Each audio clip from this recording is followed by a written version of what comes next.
Welcome to episode 6 of the Board Game Workshop. I'm your host, Chris Anderson. This episode, we have another interview from the Granite Games Summit. I had a chance to talk to Jim Fitzpatrick about demoing his game at conventions and selling it on the GameCrafter. But before we get to that, the news. Barker's Row, designed by Stephen Aramini and published by Overworld Games, is currently on Kickstarter and already funded. Stephen will be on an upcoming episode to talk about several of his games. For game design contests, ThunderGryph Games has a survival contest on BoardGameGeek.com. Entries are due May 31st. The GameCrafter has the Big Box Challenge due June 5th, and the Gamehole Dungeon Crawler Challenge due August 14th. Go to thegamecrafter.com/contest to find out more about those. Now, on to the interview.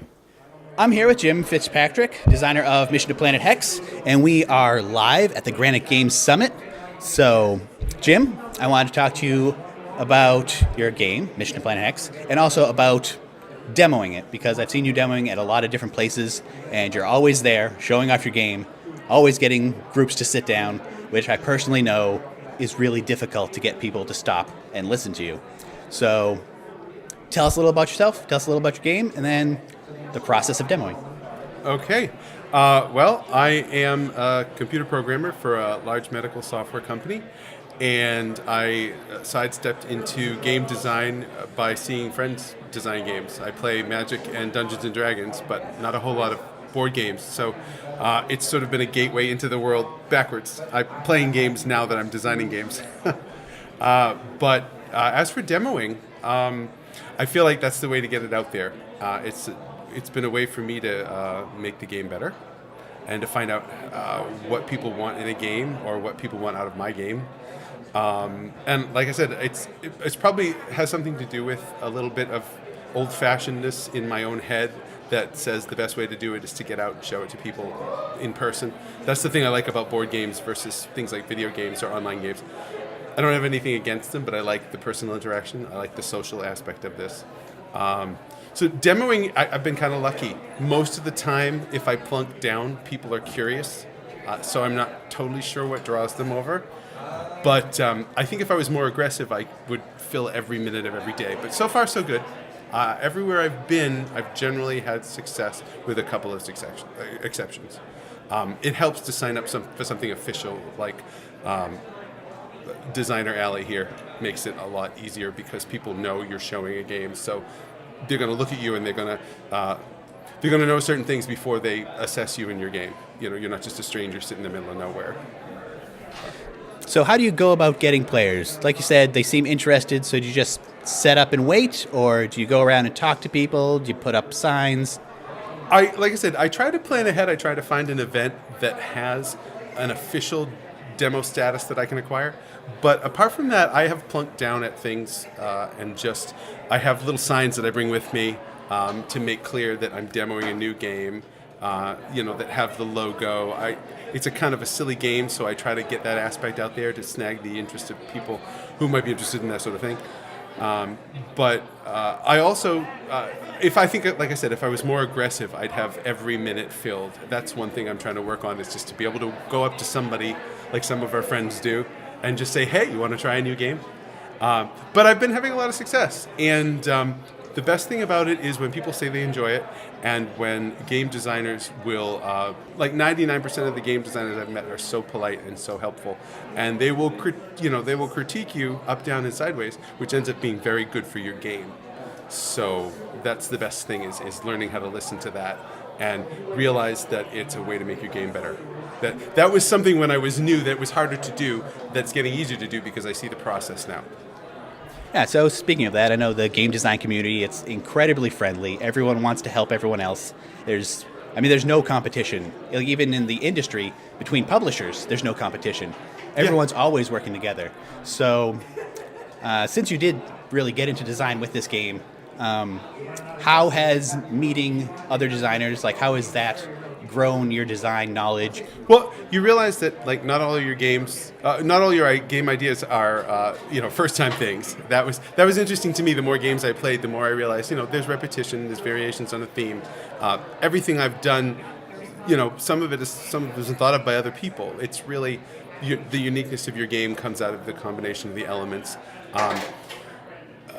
Designers have taught me that your first iteration and your second and your third are not necessarily close to your finished product, and that it's a sifting process. Not everything that everyone has to say is useful, so you have to pick out what is important, what's relevant to your game, what is opinion versus good advice about things like structure and design and mechanics and design elements. So I'm learning. Some people like my game. I know it's, I won't say I know it's not the best game ever. I like to think it's the best game ever. But for a first-time experience, for someone who's not been a board gamer, you're right, the community is very welcoming. And the learning curve has been like a rocket, and because people have been willing to talk to me, I haven't walked up to anyone who hasn't been willing to talk to me about designing a game, if they're a game designer. And, people, if they're not interested in your game, which is totally valid as well, politely know how to decline to play. And like I said, I haven't had negative experiences. And that's hard to say about every hobby that you have. I have a lot of diverse hobbies, and a lot of them involve putting yourself out there in one way or the other. For instance, I do theater, which is also, not a good thing if you have a fragile ego. So this involves critique as well. This involves showing people something that you did or made, and having them tell you their opinions, which can be hard to do. But like I said, the game community is easy to weather that, because nobody has ever been negative or mean or anything. They give good advice. The best ones are straightforward, and then you use it to make your game better. And just about every time I've had an experience like that, the game has benefited. If I sit and I think about it. Cool. So, do you know how many different places you've demoed? And comparing your first time to this time, like what changes have you noticed from just demoing it more? Are you better at the pitch? Are you better at getting people? Has the game itself changed that much? It's funny because the first place I ever got into a convention-style situation was Boston Festival of Indie Games last year, by accident, joining friends. And I thought, well, if somebody plays my game, that would be great. And I played my game all day long, and which was really nice and a big ego boost. It kind of got me back into designing it, because I'd let it rest all summer. And I thought it was great. And now here we are 8 months later, and it has changed quite a bit, and yet it's essentially still the same thing. It's changed because I've listened and I've learned to recognize some of the things that are wrong with it. When something's been slow or some balance has been off, I've had a lot of suggestions. I can pinpoint different points at which people said certain things that the light bulb went on and the game moved up a step and a problem was solved. And that's been exciting, because you sit there and you go, I think it's fine. And then somebody says, well, no, it's not fine, but if you do A or B or C, maybe it will be fine. And it gives you a new avenue to go down, instead of just sitting there going, well, I don't know what to do, so it's done. Because that's not a good enough reason, I've learned, is you can make it better. But at the same time, people have said, well, you can make it better till the cows come home, get out and show it to people, or it's not a game, it's still just an idea, even if you've printed it out 6 times. But how many times have I demoed was one of your questions. I don't know. This is probably the 10th or the 12th convention that I've been to since the start of the year. I've been trying to be aggressive about going to different areas, particularly places where I don't know people or I'm not familiar with the layout or what the game community is like. Game communities are similar when you travel around, but they have their own distinct personalities.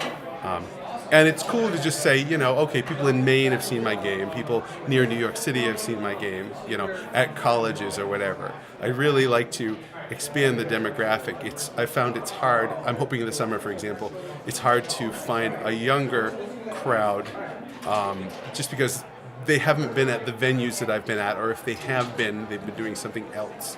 The young crowd is into Magic and Pokemon, and if there's an event like that going on, that's what they're going to be doing for 5 hours. But here and there, I've I've played with all different kinds of people, and I've gotten feedback from every age, men, women, and that's good too. At first I thought it would appeal to everyone, and that's something that I don't think is true any longer. Not that it won't appeal to a large group of people, but you learn, and you learn that people have ideas about what they think a game should be and what they like in a game. So I'm getting used to the fact that certain people will like it, certain people won't. But again, everyone's polite about whether or not they want to play, and if they've played, whether or not they've enjoyed themselves. Some people have, and I'm happy with that. Yeah, definitely. No game is for everyone, but every game has its players. Even Absolutely. the most bizarre, terrible game, there's someone that likes it. Mm-hmm. And that compared to the theater, they always say find your audience. And I've said that a couple times at conventions. Don't worry, someone's going to enjoy your game. You just need to figure out who they are. All right, let's change gears a little. Your game is up for sale on the Game Crafter, correct? That's true. So, people who aren't familiar with the Game Crafter, it's a print-on-demand service where you can also use it as a storefront.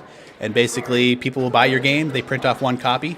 You can make a profit depending on how you set prices. So it's a little different than the traditional printing out 1,000 copies, getting it on a ship from China, waiting a long time. So it can be quicker, the margins are smaller, but there's pros and cons. So can you just talk a little bit about how that's worked out and what it's like to be able to tell people, this is for sale now, you can go buy it here?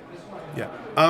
First of all, the game crafting tool I love because, you can sign up, sign in, make a game, and you're not obligated to buy it or anything, but you can use the tool and you can craft. And one of the aspects of game making that I didn't reckon on was, the aspect of trying to price it so that you reduce costs and that sort of thing. I think Game Crafter's a great place to make your game available, but it is slightly more expensive. What I try to do when I'm tooling around is they have reduced prices if you buy in greater quantities, of course, that makes sense. So I'll try to get a bunch, and then when I'm going around, I'll have some copies under my arm that are less expensive in case people are interested. That way I can direct them to the Game Crafter, and that's one avenue. But at the same time, if you're seeing me in person, that's another avenue that's possibly a little cheaper. They also have a thing called a crowd sale, which is like a crowdfunding thing, which I am working towards, but you have to meet prerequisites to do that. And so my game is just available. I don't have a crowd sale yet, but I hope to do that, and that will also make it available for a lower price. I don't have a particular goal as far as getting a publisher or that kind of thing. If it happens, that'd be great. But the Game Crafter for me is mostly where I can make my game and make a really nice demo copy of the game. It looks as sharp as I think it's going to look, and it also, like you said, it makes it available. If somebody's got to have a copy of it, one of the nicest things was I published it, and somebody bought it the first day, and I still have no idea who the person in New Jersey who bought it was or why they bought it, but God bless them.